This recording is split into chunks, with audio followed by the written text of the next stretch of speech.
अस्सलाम वालेकुम। आज मार्केट 654 पॉइंट प्लस क्लोज हुई है। वॉल्यूम काफ़ी ड्रॉप हुए हैं, 703 मिलियन से आज हुए हैं 462 मिलियन। तो ये 460 450 तो नॉर्मल चल रहे थे, बट कल ज़्यादा वॉल्यूम हुआ था और आज नॉर्मल वॉल्यूम पे दोबारा वापस आ गई मार्केट 462।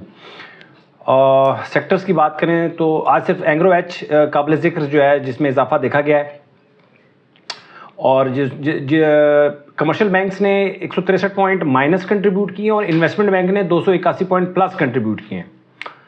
तो बस ये थी जी आज स्टॉक इसकी समरी। सीधा चलते हैं हम इसके ऊपर रिपोर्ट की तरफ। तो आप ये देख सकते हैं कि जो ये मैंने थोड़ा सा हाईलाइट कर दिया है, अलर्ट कैंडल बनी है सिनर्जी की, फौजी सीमेंट की और ASL की। अगर ये आपके वॉच लिस्ट में स्टॉक मौजूद है तो कल के हाई के ऊपर आप इसको बाय कर सकते हैं, अगर आप TKT को फॉलो करना चाहते हैं तो। इसके बाद ये क्लियर अपवर्ड वाले स्टॉक्स हैं, इसको आप देख लें। और क्लियर अपवर्ड में स्टॉक्स हैं जी, तकरीबन अभी आज रह गए हैं स्टॉक्स 47 स्टॉक्स हैं। कल 51 थे, आज 47 हो गए हैं।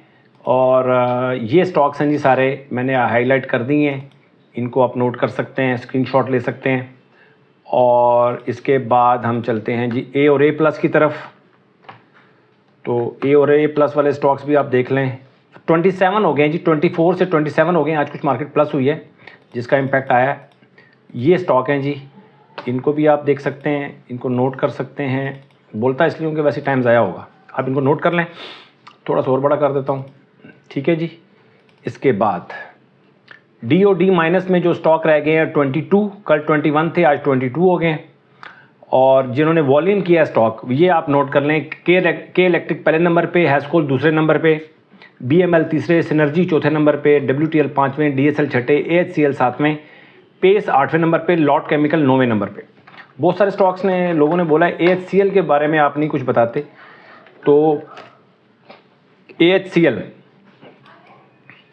AHCL जो है PIA के वाक़ये के बाद AHCL में कुछ एक्टिविटी स्टार्ट हुई थी सर। तकरीबन 24 दिसंबर से इसमें एक्टिविटी स्टार्ट हुई है और वॉल्यूम जो है इसमें 22-24 दिसंबर के बाद डलना शुरू हुए हैं।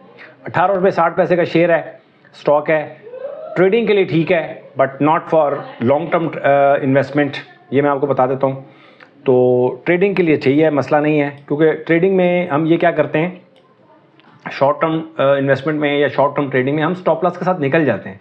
तो इस तरह के जो थोड़े से ख़तरनाक स्टॉक्स होते हैं, जो रिस्की स्टॉक्स होते हैं, ख़तरनाक क्या कह सकता हूँ इनको मैं, रिस्की बोल सकता हूँ, इसमें रिस्क ज़्यादा होता है। तो रिस्की जो स्टॉक्स होते हैं, क्योंकि ये जब स्टॉक नीचे की तरफ जाते हैं ना, तो फिर उठना इनके लिए बड़ा मुश्किल होता है। तो ये एक प्रॉब्लम है जिसकी वजह से हम जो है इसको उसमें लेते हैं ट्रेडिंग में। अगर ट्रेडिंग में आप इसको इस्तेमाल करना चाहते हैं तो इस्तेमाल करें, but not for long term. ठीक हो गया जी। इसके बाद हम इसके बाद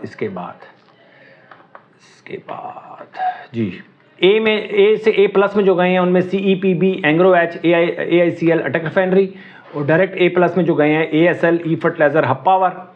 और आज हम हब पावर को भी डिस्कस कर लेते हैं और एंग्रो एच को भी हमने डिस्कस करना है।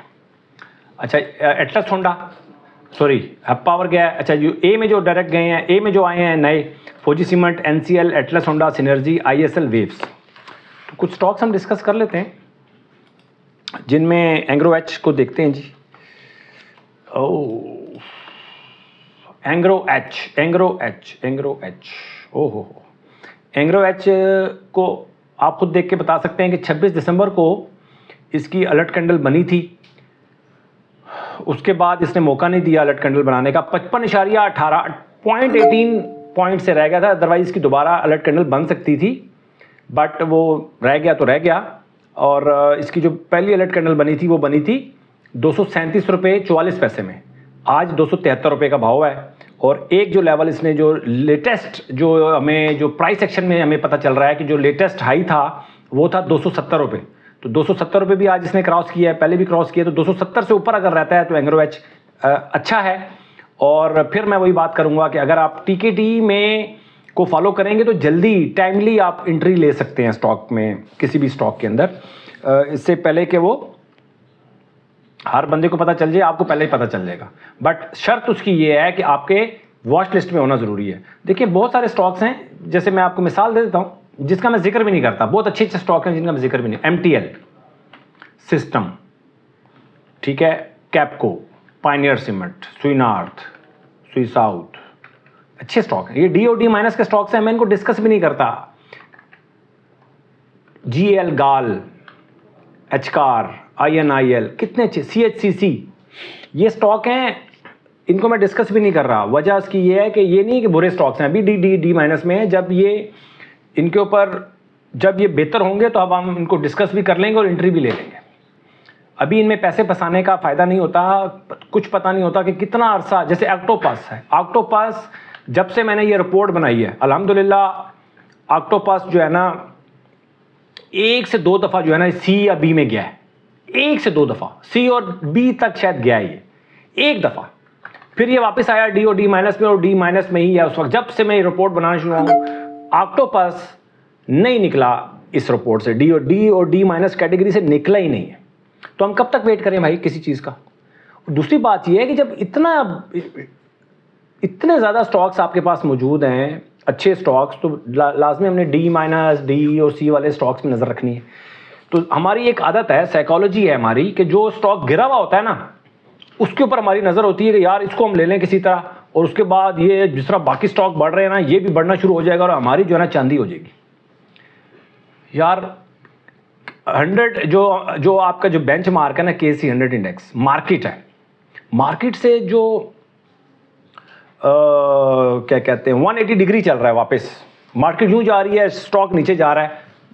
पहला असूल आप ब्रेक कर रहे हैं स्टॉक मार्केट का, भाई ऐसे स्टॉक्स में नहीं जाना, हमने नहीं जाना। जब मार्केट गिर भी रही होगी ना तो हमने ऐसे स्टॉक्स में जाना है जो समझ लें कि मार्केट कम गिरी, मार्केट ज़्यादा गिरी है और स्टॉक कम गिरा है, वो स्टॉक जब मार्केट बढ़ेगी वो ज़्यादा अच्छा परफॉर्म करेगा। अपना बहुत ख्याल रखें, अपनी इन्वेस्टमेंट का ख्याल रखें, छोटी छोटी बातें हैं इनको नोट करते रहें, अच्छी खासी किताब आपके पास तैयार हो जाएगी और वही किताब आपको बताएगी कि आपने इन्वेस्टमेंट कैसे करनी है। अपना बहुत ख्याल रखें। Thank you very much.